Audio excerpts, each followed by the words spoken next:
So overall, good job today. Thank you. So like we looked at the tempo again. Your that seemed to be where most of our problems came from.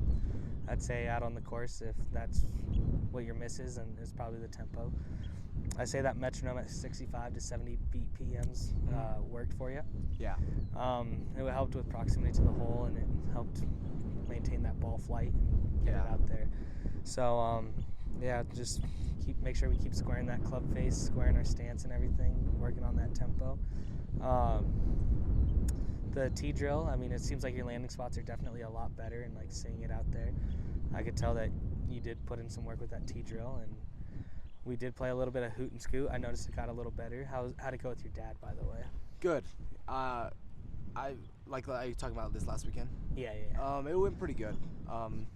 I'd say the tempo. I noticed the tempo was kind of my biggest miss. That's where all my miss hits were, like you said, And as soon as I started just doing it right now with you, just getting that like 70 BPM, I was puring it a lot more. I mean, you noticed that I wasn't hitting it as thin, or I wasn't guessing when I get down to the ball, and so that'll definitely transfer over to the course. Yeah, it definitely looked like the downswing was a lot smoother, especially after we added that metronome in. Yeah. And then one thing I did forget to ask, but I wanted to kind of revisit, how's the playing it with different clubs? Because I know we worked on that in our very first lesson. Yeah. I did try that on a few holes. There was a par 3 that it was actually, there was no bump, there was no ridge, it was just a straight shot, and I was like, this is perfect for a 9-iron. And I did a bump and run. It didn't work exactly to plan, but it was way better than me trying to put this up there. So I did notice that helped.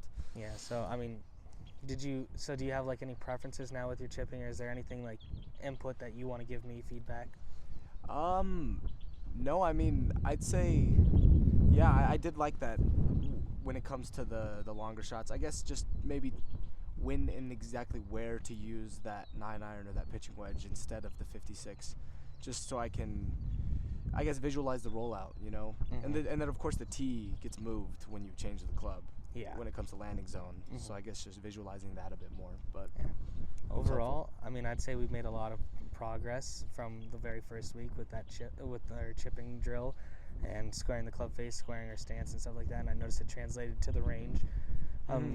Tempo was still a little off there, but we fixed that. And then when we got back to here, I think we did a little more tempo work. Precise, it's easier to be precise when you're chipping. I'd say just overall throughout all the lessons, in every aspect of the game, just tempo is a big thing.